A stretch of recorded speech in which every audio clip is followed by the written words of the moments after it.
measuring talent of who's better than shit. I made it here with a team on my back, no letterman. Tour like I'm a veteran, Cali to the Netherlands. But he's an average Joe, they say he'll never win. White rapper with a cheesy name, thinking he might find easy fame. False. Haters, please refrain, look at all these fans you see me.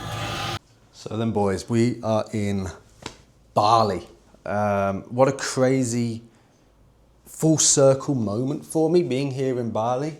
I remember being 2016, 2017 time when SMMA was kind of like blowing up, being a big industry for people to get into, and seeing this webinar these people doing from Bali and feeling like, wow, they're there. Like, that's insane. And now being here myself, it's crazy. It feels like this is just the absolute ultimate lock-in place.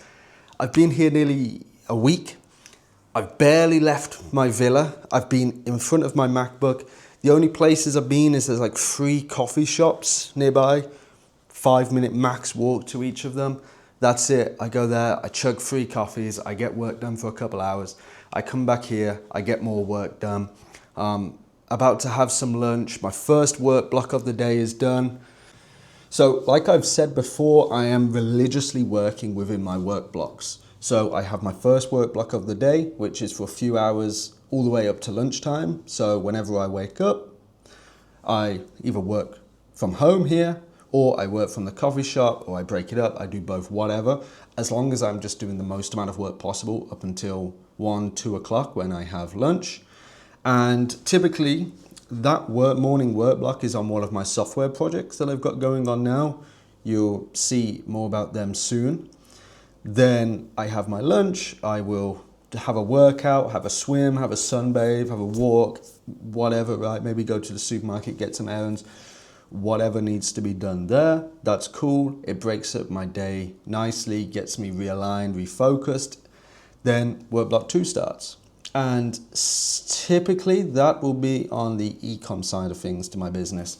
So when I wake up, I go through all my messages, I respond to all my team, my VAs, everything gets handled, maintenance is done, they handle that. I don't have to do any immediate morning work. You know, the great thing about being out here is the time zone. So the people I work with, my core business partners, they're all in the UK, they're still asleep. So I get ahead of it. There's, respond to messages to them, but there's no active conversations. There's no back and forths, none of that. It's a very isolating time. No outside, inputs, just pure output. So I'll do that. Everything gets managed. Any fires, that kind of dictates the work block. Any fires will, need more work, but that's fine. That's very, flexible. It's not a static everyday thing. So, that works well within my wheelhouse. Then, so that work block 2 is, pure ecom, typical focus. So any growth projects that need to work on. Currently a big thing I'm doing is for one of our Shopify brands. I am decided to custom build our own Shopify theme. That's a big mammoth task, but extremely fun, extremely enjoyable. Tailored exactly, going to be focused on extracting the most amount of money out of a customer, working on all our flows, all our cycles, front end, back ends, everything. Once that's done, it will be insane. We've then just got to figure out the best way to implement. We don't want to just do an overnight entire theme change, so we've got to do a lot of split testing, a lot of stuff like that. Then that takes me up until the evening, about 7, 8 o'clock. I have my dinner. That's good. We are ordering like meal preps. So 5, 6 days a week, every day, lunch and dinner gets delivered here. Super healthy, super tracked, nice, good food. Then I eat that. Then, maybe I'll take it easy in the evening some days, watch a bit of telly. Or work on some passion projects. So now let's talk about what I'm seeing on Etsy, because day by day, week by week, the algorithm on Etsy changes so much that you've got to stay so far ahead of it. So, we are pumping out new stores. We've got the whole Work With Us project. Let me change this. There we go. We've got the whole Work With Us project. So you guys can come and work with us on Etsy, where our team handles everything. You know, a link for that is in the description. And you know, we're seeing these new stores, the first few hundred sales you get are absolutely vital. This is where Etsy is carrying out the largest kind of like proof testing. You know, they're seeing how much they should invest in you, basically, right? So when you open a fresh store, they've invested very minimal into you. They do very minimal pushing. They allow you not to be pushed too much. They want constant feedback loops. They want a couple orders trickling in. How do the customers react? Cases, your completion time, your delivery time, your reviews. What are customers saying? Are they constantly saying, you know, order not received, issues with products, whatever? And at that point, Etsy has not invested much into you. Oh, here I am. So it is completely fine by them. Now, if that goes badly, they just won't push you. Okay, your store is going to be very stagnant. You're going to have to really artificially grow it out. If they're happy with you, they'll rinse and repeat this up until about 50 orders. And then they do the checks again. And it's, you know, up until the first few hundred orders, this keeps going on. Then after that, they kind of like loosen the reins a bit. You know, if you are just flowing pretty normally, no issues, no hiccups, you know, maybe you're not getting many reviews in, but everything is going well, you're just going to keep getting pushed. Whereas if shit just hitting the fan, you're not running things right, obviously they're just going to tank you. So those first few hundred orders on your store are absolutely vital for long-term growth. You know, Etsy has really changed how they monitor stores, and you know, engagement on a store and your metrics are just the absolute number one thing to focus on. You know, you could be selling the absolute best products, first ones to bring them to market, you know, super cheap, whatever, but then just not going to sell if Etsy decides they don't want to sell you. You know, sell them. So, you know, make sure you have a stores that Etsy is very safe to put their bet into. And if you can do that, you're going to earn a lot of money. Right, so just catching up with the team on our Shopify operations. And these past couple weeks have been extremely interesting. You know, March, if you were in Meta ads, was an absolute dogfight. It was an absolute slog to get through. You know, we come out of it alive, beaten but alive. Sure, that happens. You know, April, starting to see a bit of improvement towards the end of the month, but Meta have really improved and switched up their AI implementation into, you know, Meta ads. You can basically speak to an AI agent who has access to your whole ad account, who has access to absolutely everything you have ever done on your ad accounts. And you just speak back and forth, you get all of the information. You know, it's kind of like life. When you're deep into Meta ads, every outcome is a conspiracy theory.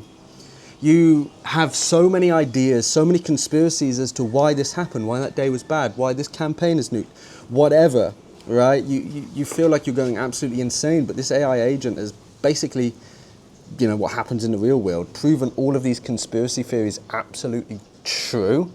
So that information has been just amazing to have, because it has aligned our team with ads so much greater than we ever could have possibly done on our own.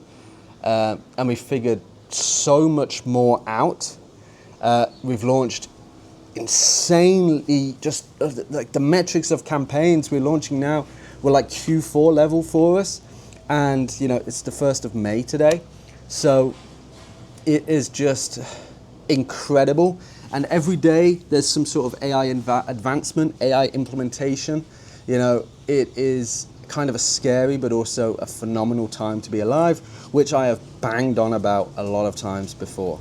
So literally, since I've been source controlling everything, you know, 4th of March is today, 369 commits onto GitHub from, you know, various projects I'm working on. The main issue I'm facing now is because everything is so accessible, you want to do everything you've ever dreamed of doing. All of the things that you tried to start in the past that were like so far out of the realm of possibility for you because of the skills that you needed, or the skills that you didn't have, or the tech you didn't have, or the time you didn't have, now are no longer an issue. So if you dream it, you can do it. And essentially that now is the problem that's going to arise with most people, is they want to do so much, they have so many ideas, they work on loads of things, and nothing ever really gets built. It's kind of like shiny object syndrome on steroids, that you're going to build a lot of things, but not everything is going to be shipped. Not everything is going to be used. You're going to learn stuff along the way, sure, but when are you ever going to get out of the building phase and into the launching phase? And that's something that I really have to sit down, dissect, go over, and prioritize. So now I'm only working on, softwares and stuff that I'm going to ship, that you will see in videos that will be launched out to you guys, and then my core work tasks. And, like I said earlier, in the evening, it's just fun passion projects. And that's when you can kind of go wild, go crazy, that they don't need to make you money, right? They don't need to be a success. Now, I was saying this to a friend in Koh Samui, that we are in a position of privilege, really, because we can work on fun, cool projects that are aiming to get results, not month one, like year one, year two, because we have other revenue, profit-making businesses. So we can spend longer on these projects, and these projects can just be fun. They can be what we want them to be. They don't have to be immediate cash generators. And when you can work on things like that, is when you have a lot more enjoyable time. So breaking up your day blocks into, ensuring that you have fun projects to work on too, so you don't get burnt out, is really, from privilege.